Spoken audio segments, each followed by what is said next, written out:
President Joe Biden met with Speaker Kevin McCarthy this afternoon to discuss a path forward to avert a debt limit crisis.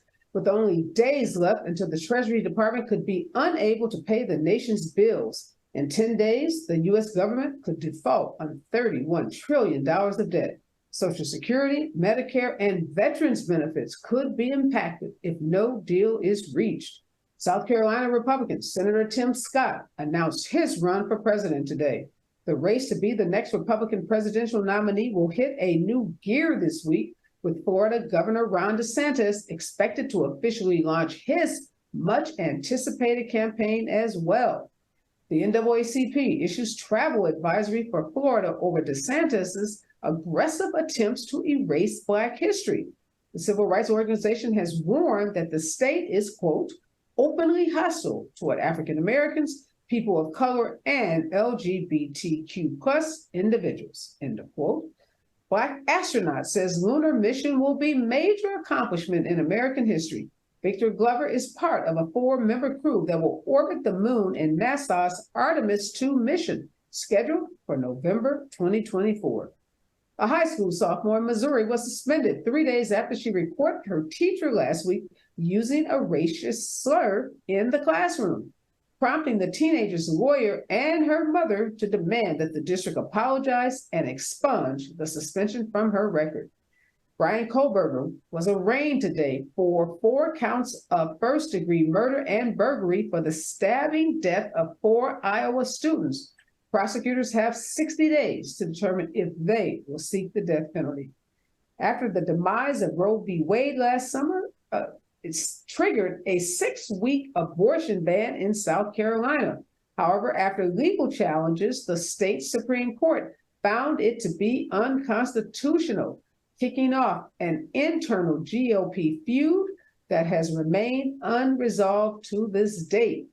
And an award-winning playwright has written a play, Good Bones, which explores the tensions that gentrification can set off in the Black community. Good Bones is the story of a rich Black couple who moves onto a redeveloped city block, unprepared for the bad karma they instigate. This play will be premiered at Studio Theater.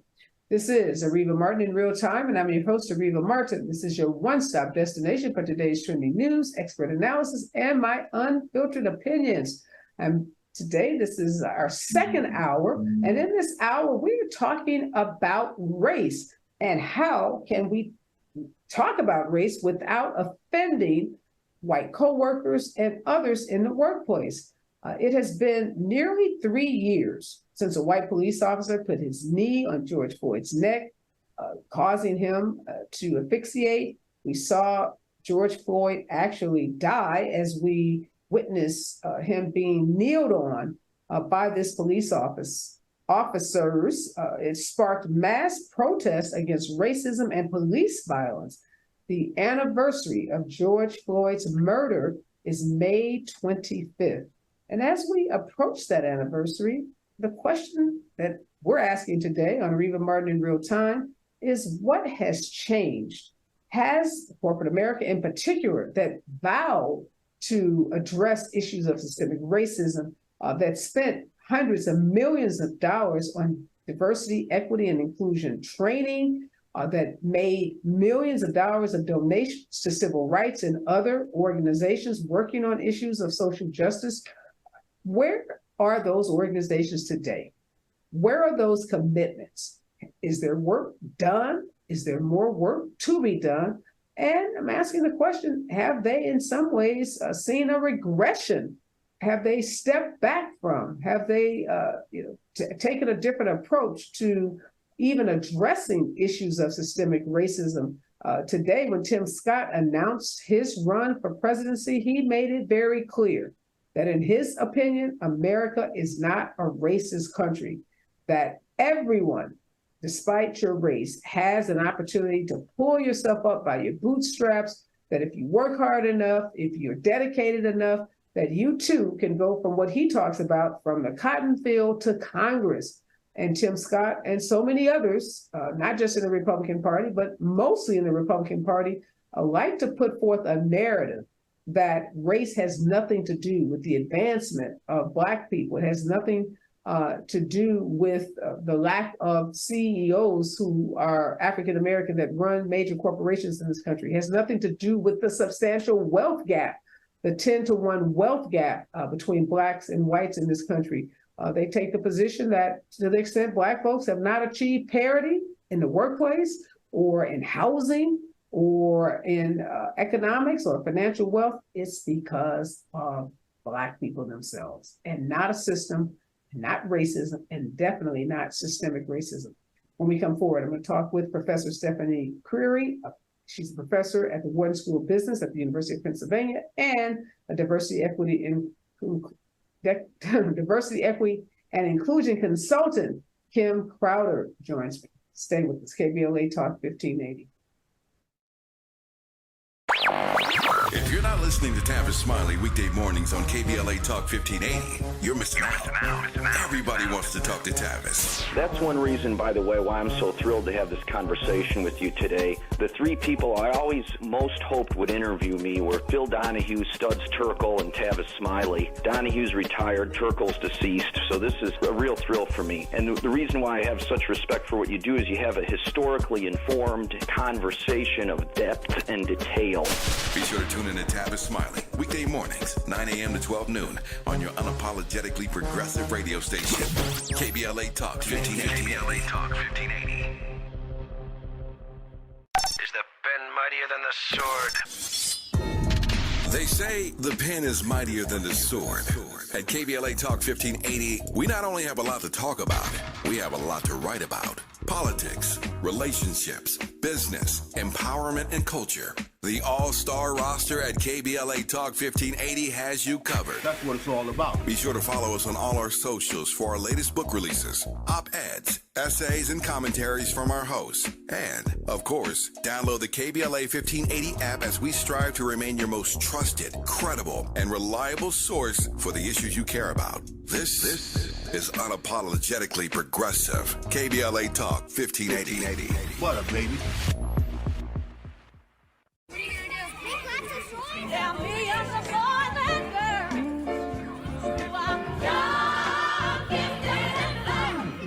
I'm young, gifted, and black. At KBLA Talk 1580, we do more than just talk. Hey there, I'm Jared Hill, president of the National Association of Black Journalists of Los Angeles, and I just want to say thank you for the benevolent $10,000 donation and scholarships for the next generation of Black journalists. And I'm Haywood Galbraith, photojournalist and founder of the Minority Photojournalism Institute. Thanks, KBLA, for your generous $10,000 scholarship gift to help us train the next generation of Black photojournalists. Congratulations to all the students who will benefit from the scholarship dollars raised at our Black History Month luncheon, honoring Black legends in LA media. When we come forward at KBLA Talk 1580, we're bringing everybody with us. Everybody with us. Everybody with us. Everybody with us. Connection established. Access granted. In a survey conducted by the public opinion research firm Eviderus, KBLA Talk 1580 consistently emerged as the station of choice for Black audiences in the Los Angeles media market and beyond. The survey also revealed that the vast majority of Black audiences are concerned about the lack of Black-owned media and are more likely to listen to talk radio that focuses on issues that impact the Black community. For some reason, the other talk stations haven't quite figured that out. If you think about KFI, well, KFI only has like a 3% Black listenership. 3%. So there's a good 97% out there to support a station like KBLA.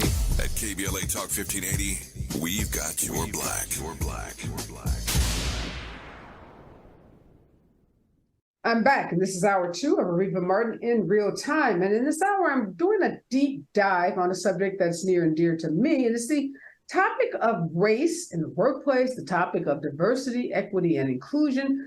We hear those words thrown around a great deal. Typically, there's the initials DEI, but I wanted to talk today about what it really means and how much progress we have made, particularly what we saw after George Floyd was murdered. As I said, we're coming up on the anniversary of his death, his murder on May 25th. And I think this is a good time to self-reflect, to look at the commitments that were made and the commitments that were either kept or not kept. I'm joined in this hour by Professor Stephanie Creary. She's a professor at the Wharton School of Business at the University of Pennsylvania, and she's quoted in an article that was written a couple of weeks ago about the state of DEI and this new concept of belonging and how it may be changing the whole diversity, equity, and inclusion landscape. And also Kim Crowder is here, who is a specialist and consultant who works with companies on diversity issues. Thank you and welcome to both of you. Let's start with you, Kim. Just give us some sense of what companies who have DEI specialists, what goals are they typically trying to accomplish, and what happened in that industry after George Floyd's murder almost 3 years ago now? Yeah, those are great questions. What organizations are trying to accomplish, it really does depend on that workplace. What's important to that workplace? What are the metrics in that workplace already? What have they done and not done? And we know that the industry changed significantly after George Floyd was brutally murdered for the world to see, particularly in the ways. What was interesting is you started to see folks who weren't necessarily doing DEI work join doing DEI work, right? So it became this big business boom, whether or not it was about the cause. And then what we watched, it moved from race to expand to different identities. Not to say that there's an issue with focusing on different identities, but there is an issue when we are really uncomfortable with centering race as part of a major part of the conversation, especially considering that George Floyd was murdered as a Black man for the world to see. Give us an example of one of these major changes. Like you said, there was this substantial change after his murder. Obviously, you said a lot of people moved into the space who weren't in the space, recognizing that change. But give us a concrete change of what a corporation might have done pre-George Floyd's murder and post-George Floyd's murder.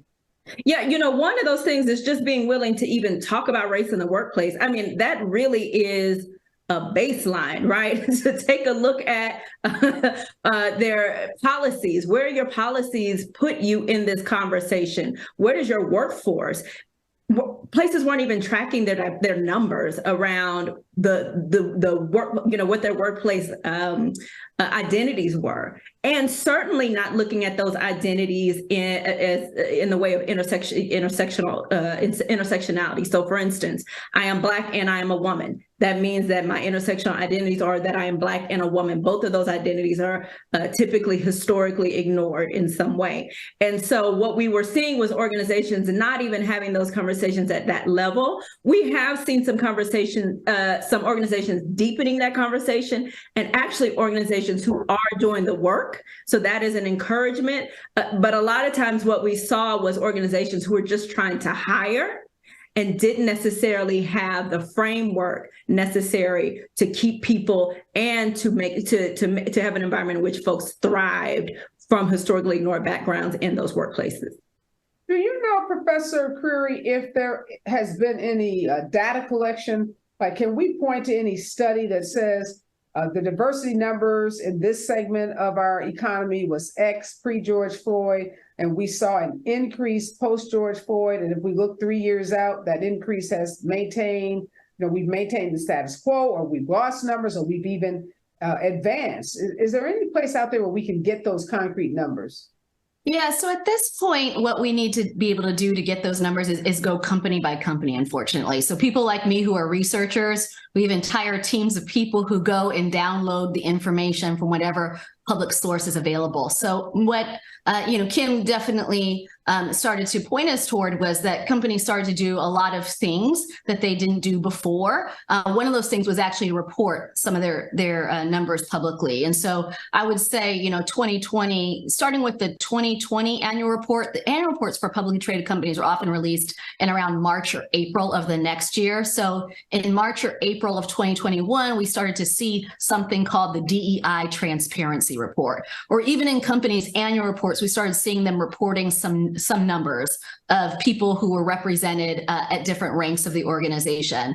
And so what's happening now is a variety of organizational scholars, people like myself who work in business schools, are culling through these annual reports in our various studies and measuring different things. I'm actually interested in looking at their named commitments, the activities that they've committed to doing, and then the activities that they said that they've actually invested in. So we'll see things like lots of philanthropy in the past few years. We'll see some investment in what organizations will call pipeline development. So how they're trying to make sure that their talent base in the future is from a variety of different demographic groups. But at this point, those studies haven't been released. There's been a lot of speculation. When it comes to academic work, our work takes a long time because it goes through a rigorous peer-reviewed process.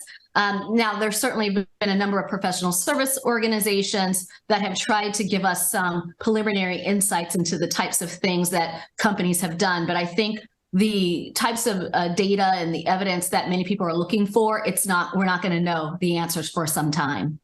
So, consistent with that, Kim, are you familiar with what the professional organizations have done? I hear what the professor is saying, like we won't have that peer-reviewed data collection report that we would like to have for a while, but you did reference some of these professional organizations. Are you familiar with any data that they may have collected or any outcomes that they've reported?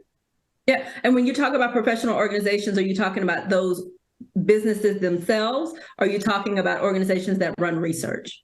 I'm just trying to see if there are any numbers out there that are somewhat reliable that can give us some sense of what companies did post George Floyd, what they did pre-George Floyd. So we can say, hey, George Floyd's death resulted in 25% increase in African Americans who were hired in the healthcare field. That's what I'm trying to get at. Is there something out there that tells us what has happened other than we heard all those commitments, we read about the commitments? So I'm just trying to find out, did they keep the commitments? I think Stephanie and I are both saying that is a challenge. It just truly is. And so one of the things that happens is when you are working with an individual organization, you're able to dig deep into what they're doing. To look at it across industries is challenging. And that is a big topic of conversation around transparency across industries, around transparency with businesses overall. When we start to talk about ways that the government can get involved, we talked about transparency and pay equity, for instance, and how it's really hard to find out how much, pay is at an organization for a particular role. And then if you do have pay transparencies, there's really no guard around that. It could be $100,000 in that range around what they're showing to the general public. What I have found around research in particular is things like Lean In, McKinsey. They're doing more reports that are focused on employees individually, but they're not necessarily in the framework of those workplaces being audited around this. What happens is my organization can go in and do assessments at that level to create that for those individualized workplaces. But are there places where we can go and say, I want to check and take a look at that? Right now, there's just not this wealth of data around that from now, back to 2020. So what are we to make, Professor Curry? I'm thinking about Dr. Darnell Hunt over at UCLA. He does the diversity report every year where he comes out and tells us what the numbers are in terms of diversity in Hollywood. He looks at the number of shows that were greenlit. He looks at the size of budgets. He looks at the number of folks, in front of the camera, behind the camera. You're saying that doesn't exist for other industries that you are aware of. I think what we're both suggesting is that there isn't a lot of accountability for organizations to release that level of granular information to the public. Internally, these companies have been tracking, and I think certainly the companies that Kim works with and the companies that I work with, there is someone there who is assessing, are the activities that we've invested in actually amounting to some sort of change? The disconnect is, can we as a public have access to that information? Mm-hmm. So I would say starting in about maybe around 2010 or so, there were a lot of gender discrimination lawsuits in Silicon Valley. And so a number of the big big tech firms started creating gender-based DEI transparency reports then. Those companies, you could probably go and look at Google and you could find their DEI transparency reports from around that time until now and do the math yourself, right? To see what has changed. But when you start to look at other industries, whether we're looking at financial services, right? This is typically a lagging industry where there isn't a lot of diversity. They're always in the hot seat trying to help people understand why they have very few Black people as bankers, right, on Wall Street. These industries were not writing and releasing information around what they were doing to the same extent pre-George Floyd's murder. So you might see one now, you might have a report now that says we are doing these things, but the point of comparison in the past is what's lacking. So I will say, here's the hope, right? The hope becomes in the past few years, there have been other people who were not necessarily holding any firms accountable to releasing their data, to helping us understand what they're doing. They've now jumped into the fray. And those are institutional investors. So companies like State Street, Global Investors, Global Advisory, BlackRock, and Vanguard, they started pressuring companies to share this information. Now, they pressured them to share the information because they said, we need to know how diverse you are because we believe that that's going to help you make money, right? There's a whole different rationale for why they wanted transparency, but that actually is what motivated a lot of these companies to start releasing their data, is because their investors were saying, we're not going to continue to invest in you unless you show us what we're investing in. So that's what's, I think, hopeful for the future. But the past has been very rocky with respect to companies by and large talking about and releasing and publicly disclosing their diversity activities. And can I add another thought to what Stephanie said? Here's what, first of all, I love everything that Stephanie said, particularly around the hope, right? One of the things that I hope is that folks who are employees, who are workers, who are looking for places to work, that we also put pressure on organizations to be transparent. And so the ways that you can do that is asking questions. When you show up to an organization, you can ask specific questions. You can do your own research. You can find out information, right, about what those workplaces are doing, because the bottom line is they do want top talent. If you're top talent, you've got, like, that's gold in your hand to say, hey, what are you all doing? And asking for that transparency up front. And then you can turn down a role, or you can say, hey, if you all are willing to look at this, then, as part of my package, here's what that looks like. And so I also want folks who are, like you, me, to feel empowered to understand that they have a role in this as well. Well, I know, so we're not going to get scientific, we vetted data. I hear what you both are saying, but Professor Curry, is there any sense that there was some improvement and that improvement is continuing, or would you say your sense is there was improvement and now there's regression?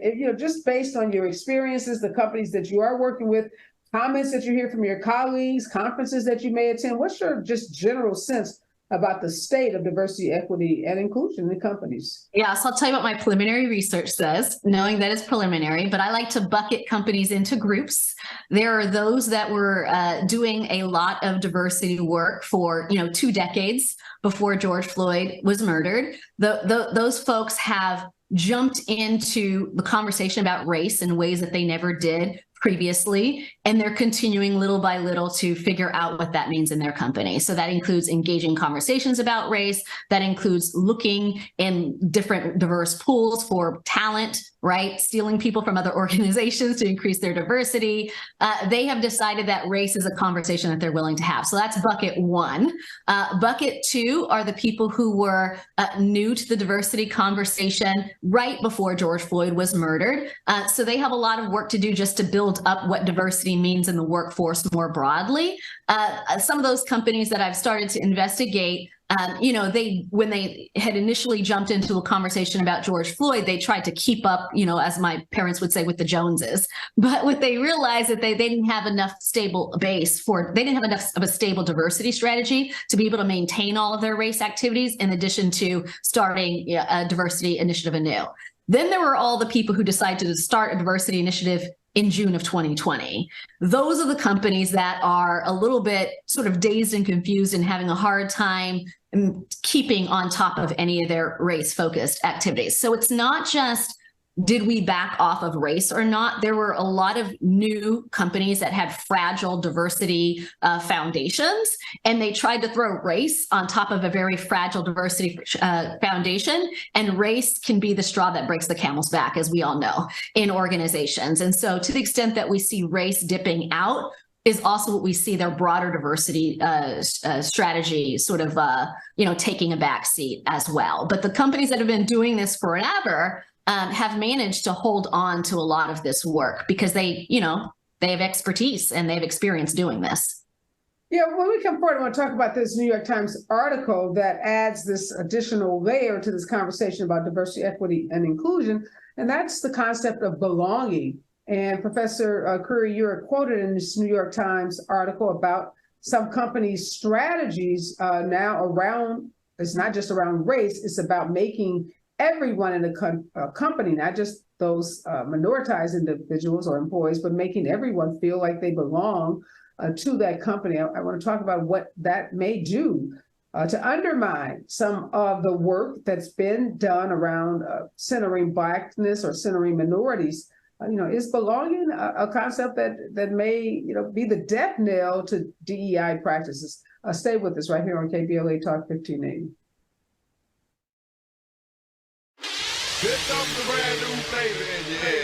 Race, social justice, sports, politics, art, music, culture. We do it all on the D.L. Hughley Afternoon Show. If you're not tuning in, then you are definitely missing out. It's the D.L. Hughley Afternoon Show, weekdays from 2 to 4 only on unapologetically progressive KBLA Talk 1580. Like a brand new flavor in your head. Yeah.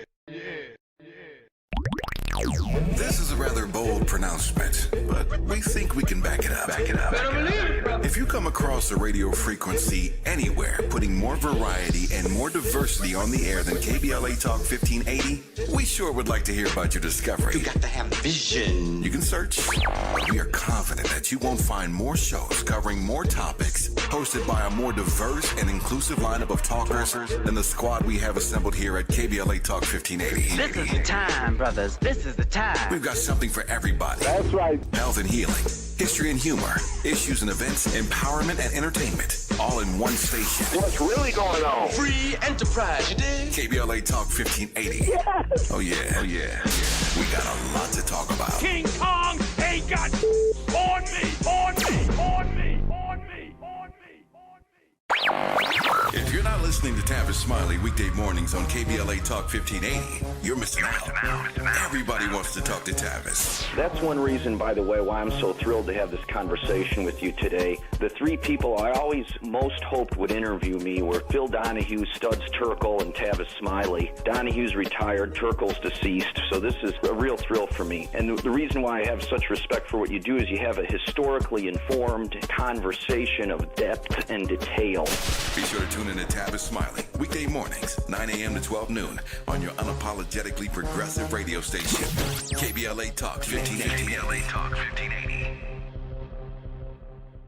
Is the pen mightier than the sword? They say the pen is mightier than the sword. At KBLA Talk 1580, we not only have a lot to talk about, we have a lot to write about. Politics, relationships, business, empowerment, and culture. The all-star roster at KBLA Talk 1580 has you covered. That's what it's all about. Be sure to follow us on all our socials for our latest book releases, op-eds, essays, and commentaries from our hosts. And, of course, download the KBLA 1580 app as we strive to remain your most trusted, credible, and reliable source for the issues you care about. This is unapologetically progressive. KBLA Talk 1580. What up, baby?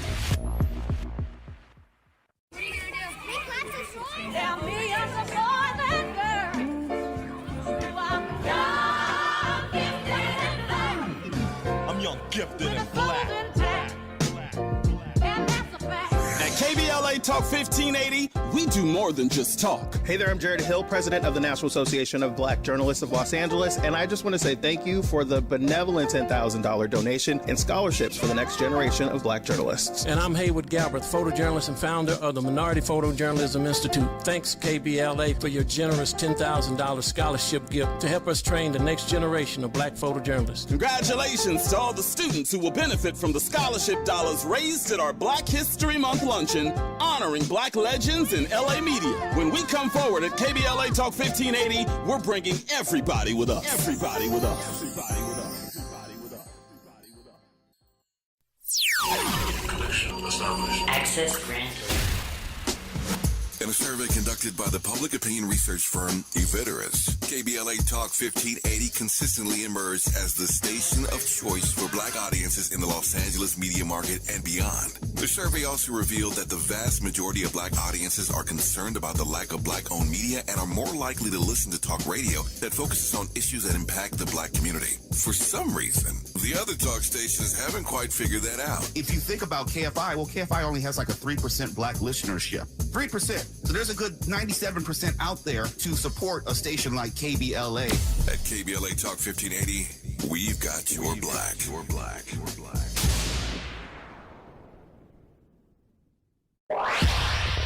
Follow the leader. KBLA Talk 1580. Follow the leader.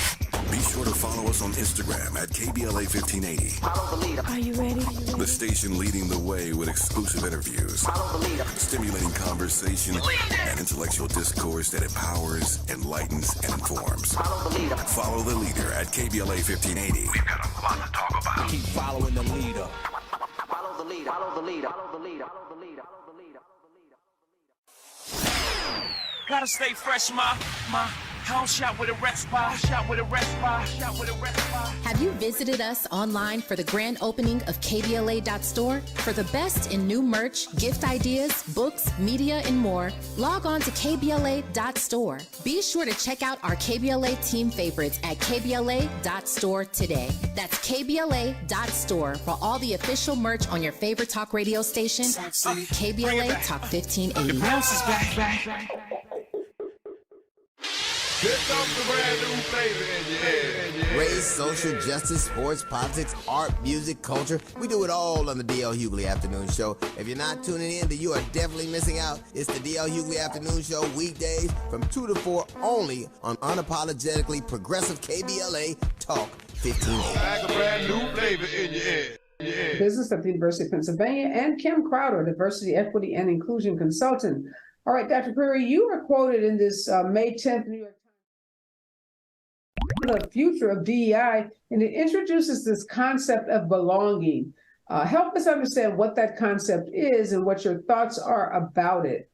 Yeah, so belonging, from my research, what I've come to understand is supposed to help us hone in on a feeling of being connected to a workplace, feeling that you have a place there, and of being part of a community.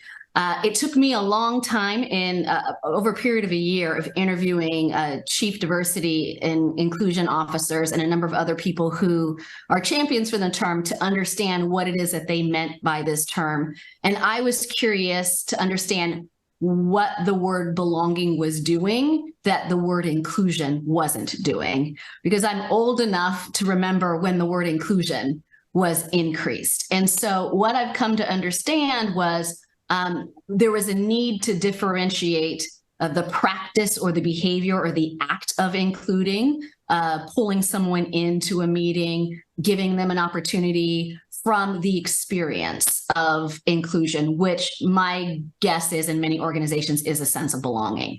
That said, hold on a second. Yeah. It sounds like it's a matter of semantics, like we're just, like word salad kind of stuff. I'm not sure I'm convinced that there's a difference between including someone and making someone feel like they belong, because isn't that what you feel when you're included? I feel like I belong. I feel like I'm a part. I feel like I should be here. Well, how do you, again, run that distinction by us one more time? Yeah, I'll do even better for you. We actually ran the stats. So we actually, my colleagues and I at the Wharton School in 2021, May 2021, we released a report that's looking at creating more inclusive organizations and the extent to which, these diversity practices that companies put in place help to create these experiences. One outcome that we looked at was the sense of inclusion based on how we've been measuring that for the last, 10 years. And another was this sense of belonging. And what we found in our research is when you run stats, you can see how much overlap there is between concepts. And if the number 1, like 1.00 means there's 100% overlap. We found that belonging and inclusion were correlated anywhere between 0.80 and 0.95. That means there's almost complete overlap between these concepts, right? So for better or for worse, there's a lot of overlap in these concepts. So that's sort of my, that gives me some pause because, as scientists, we're always trying to figure out what are we measuring? And, we suffer from creating new concepts just to create new concepts. And if we're not actually measuring things that are fundamentally different, then what's the point? And so, that's my question. So let me ask you, so who invented, I don't mean the person per se, but where did this concept come from? When did it, become popular and why? Since it's so closely correlated with inclusion. Yeah, so the concept belonging in my field, organizational behavior, we actually attribute it to 2 scholars from psychology in 1995 who talked about belonging, and that had nothing to do with the workplace. It was about as humans, we have fundamental needs, and one of our fundamental needs is to belong. However, the diversity conversation around inclusion and all the words that we use here, that manifested outside of the psychology conversation on belonging. So my guess is, just like many things, one hand didn't know what the other hand was doing, and the term inclusion was created in the diversity space, or the way that we think about inclusion in the diversity space was created without any understanding of this other concept called belonging that existed in psychology. And so as I begin to talk to people who are in diversity roles and organizations, what I've come to understand is we come from a variety of different disciplinary backgrounds. We've got psychologists and sociologists and legal scholars and social activists. And I believe everyone's bringing their own language, not knowing that someone else already introduced a term from a different, discipline that already kind of served that purpose. And so you're right. It does sound like we're saying we're splitting hairs. It does feel that way. But in this article, Kim, the article was about this woman who's doing DEI differently, and how companies look to this particular woman or this particular company, not that she's the only one, but these types of companies to do this so-called belonging work because it was different than DEI. So what's your sense about what companies are doing when they say they're excited about this belonging work because they felt, this article suggested that it felt less offensive to white people, that it was more acceptable in the workplace. So for some, it's not correlated so closely to inclusion. It's something totally different. And so much different that they're going to bring in a whole different set of these professionals, different than the ones you said have already run into the DEI field. Now it's like there's going to be a whole nother stampede of folks running into the belonging field. I often believe that sometimes language can hinder progress.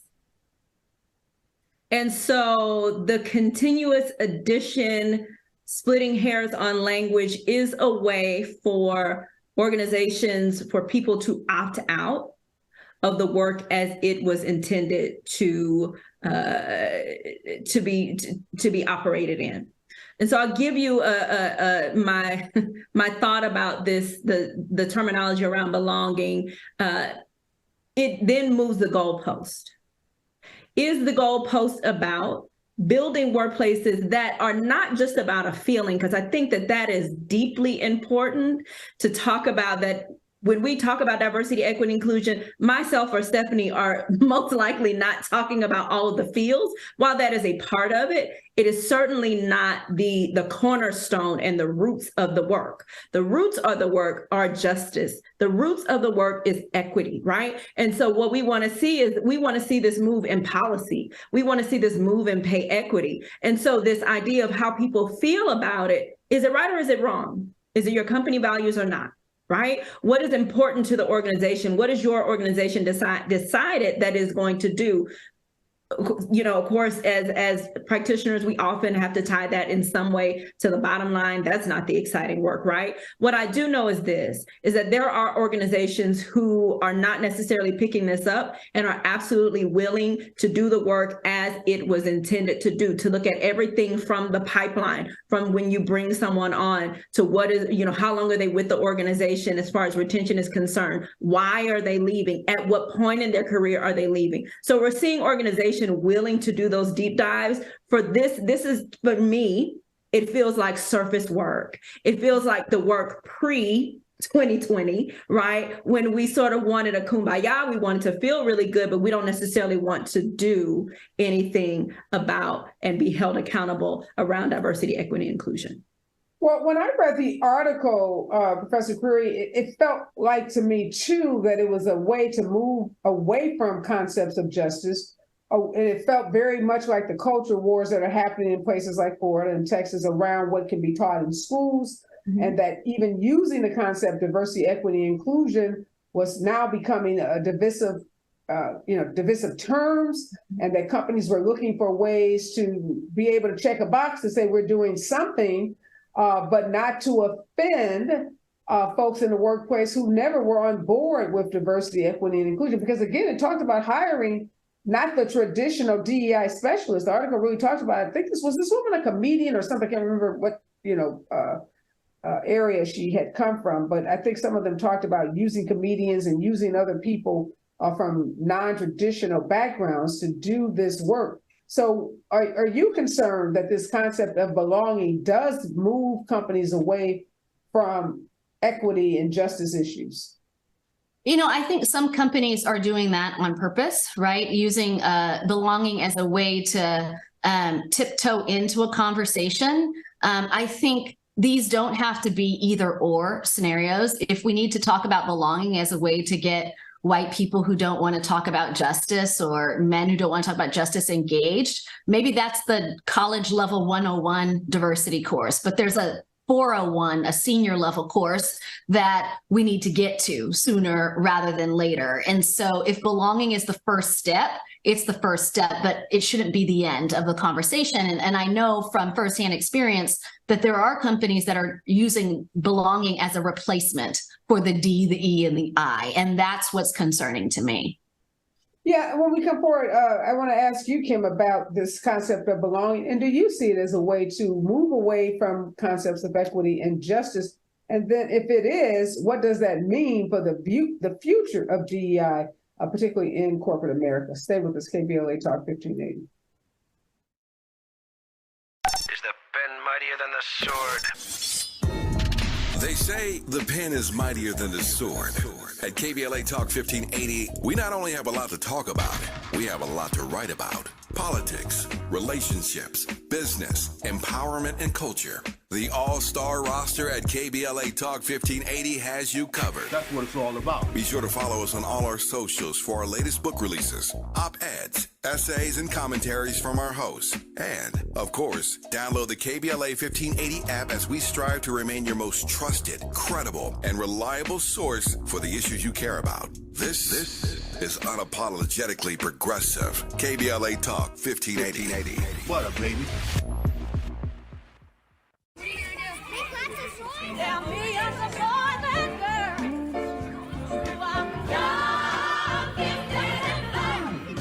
I'm young, gifted, and black.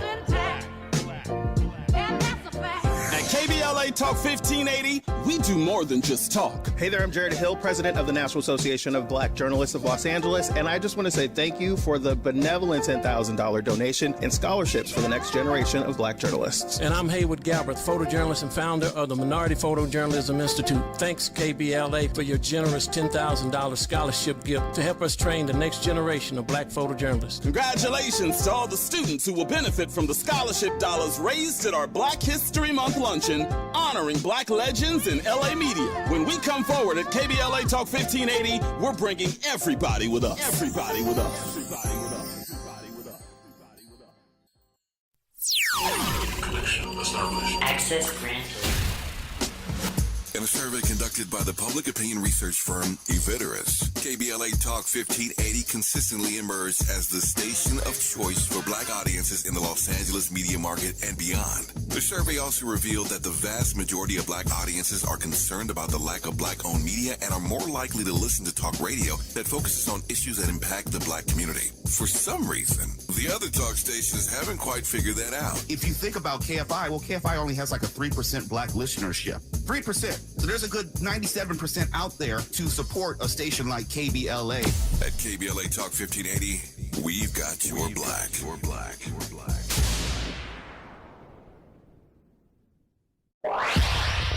Follow the leader. KBLA Talk 1580. Follow the leader. Be sure to follow us on Instagram at KBLA 1580. Follow the leader. Are you ready? The station leading the way with exclusive interviews, Follow the leader. stimulating conversation, and intellectual discourse that empowers, enlightens, and informs. Follow the leader. Follow the leader at KBLA 1580. We've got a lot to talk about. Keep following the leader. Follow the leader. Follow the leader. Follow the leader. Follow the leader. Follow the leader. Gotta stay fresh, my house shot with a rest spot. Shot with a rest spot. Shot with a rest spot. Have you visited us online for the grand opening of KBLA.store? For the best. So, Kim, we're talking about this concept of belonging and what it may be doing to eradicate the progress that has been made on DEI. And I understand what Professor Curry is saying in terms of if it gets the conversation started, if it's an entry point into a more, in-depth conversation about diversity, equity, inclusion, maybe, it's something that can be beneficial to companies. But do you have concerns that now the belonging becomes the central focus of the work that's being done, and you move away from even talking about race, systemic racism altogether? I had another DEI expert tell me that 6 or 7 months after George Floyd's murder, she started to see a decrease in her senior level managers that were coming to her meetings. She started to see some of the white participants complain about the language that was being used. She even had a company tell her that calling white people white was making them feel uncomfortable. So if is already happening, it started to happen 7 months after the big commitment to do more, then I'm concerned that belonging could replace altogether DEI initiatives. Yeah, so those stories are not surprising to me. I've heard the same thing, especially when you're doing those focus groups or those one-to-one conversations to get that qualitative data where people are saying, oh, now folks don't even want to talk about it, or we talk about it too much, right? There's implication of that.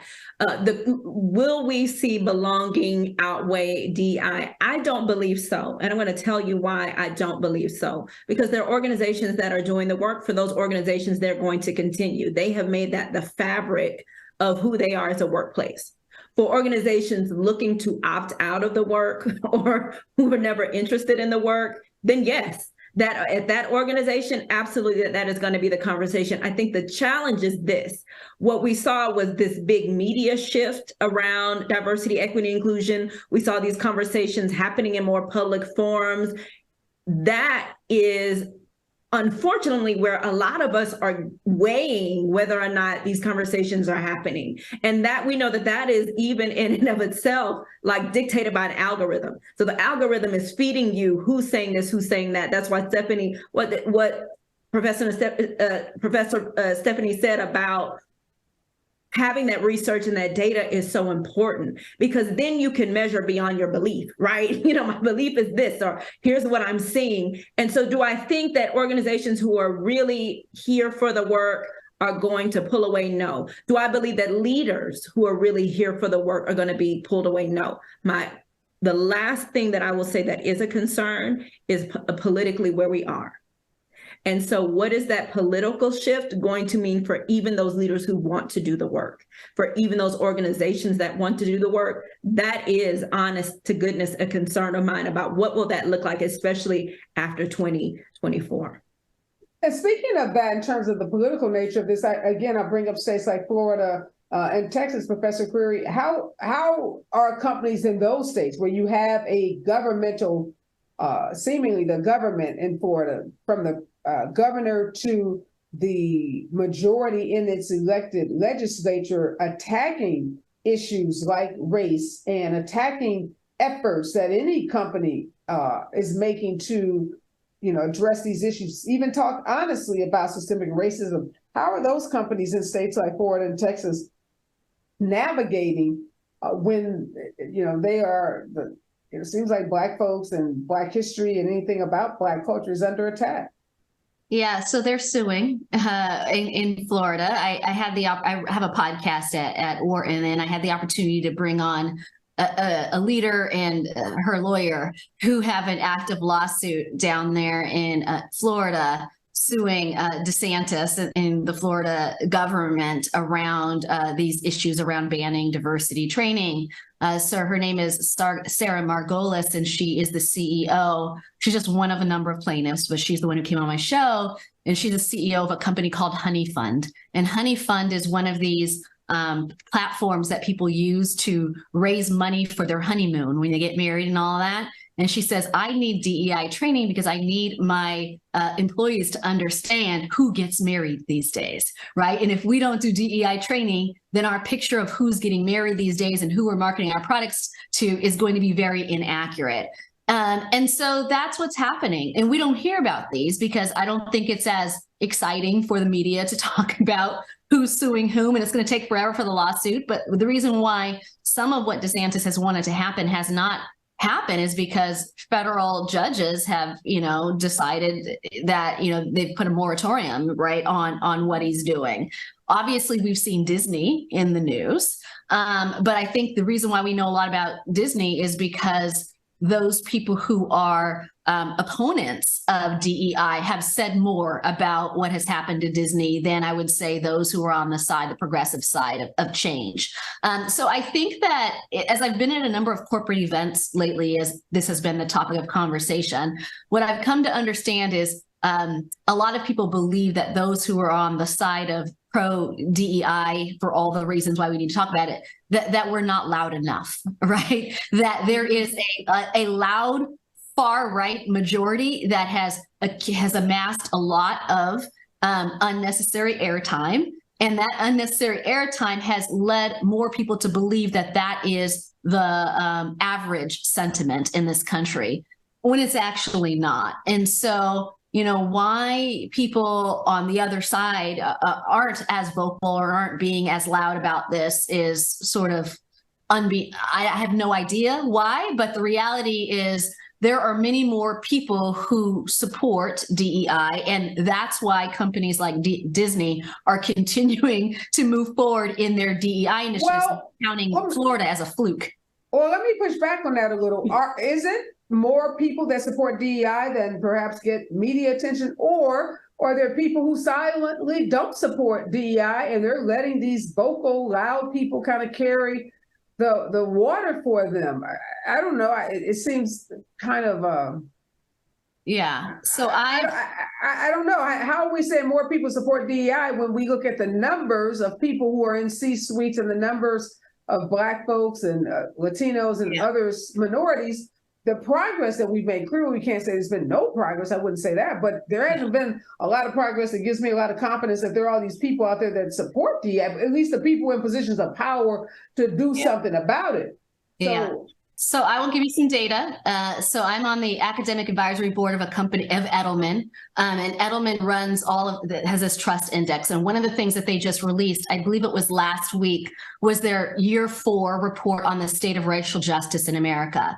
And their data show that more than 50%, I think near 60% of people, and they purposely sample people across political parties. So it was a representative sample of different groups of people and different races. And more than 50% of people think that focusing on racial justice is really important. Where the disconnect is between senior executives and what they will call associates, right? So senior executives, middle managers, and associates is the senior executives tend to believe that we're doing really well on this topic, and everybody else feels like we're not doing really well. So it's not an issue around, do we believe that this topic is important? The disconnect is what do we think progress actually looks like? Well, does it matter, Kim, if you and I on the bottom of the totem pole think that it's important, but the people that have the power to change it feel like we're already there? I actually do believe it is powerful for those of us who are maybe not in those positions yet to have that belief. One way that we've seen that happen is at Amazon. Now, Amazon wasn't specifically about DEI, but what we did see was a group of employees in warehouses galvanize together and then build a union, right? They fought for their employee rights. And so I do think that that spirit and that ability and knowledge about how to build momentum and how to put pressure on those senior leaders is still important. I do think that there are strength in numbers around that. Here's where I do think that the challenge is that today it is frustrating to look on a website and see no one who looks like you. It is frustrating on a regular basis to know that your leaders aren't speaking out about the things that you feel are important to you. What we do have hope in is that millennials and Gen Zers feel really strongly about this. And Gen Zers are more political than certainly my generation ever was, and certainly more outspoken. The challenge is that you're right, they don't have the power yet. Well, and I hear that, and I don't want to be like negative, Nelly. But Ron DeSantis was handily reelected in Florida. And, these folks who were in position of power didn't just wake up in positions of power. They were in positions of power because lots of people went to the polls and voted for them who knew what they supported and what their policies are. And they continue to govern in a way that they told us they were going to govern. All right, this conversation is so important. I'm sorry, ladies, we are out of time, but thank you so much, Stephanie, Professor Stephanie Creary, and thank you so much, Kim Crowder, for having this conversation. I have to have you ladies back. Want to continue this conversation. Such a big conversation. We are, like I said, just days away from the 3-year anniversary of George Floyd's murder. And the real question is, what progress, if any, have we made in this country around these really important issues around race? Stay with us. The next voice that you hear will be Robin Ayers and the Rob Report right here on KBLA Talk 1580. This is a rather bold pronouncement, but we think we can back it up. If you come across a radio frequency anywhere putting more variety and more diversity on the air than KBLA Talk 1580, we sure would like to hear about your discovery. You got to have vision. You can search. We are confident that you won't find more shows covering more topics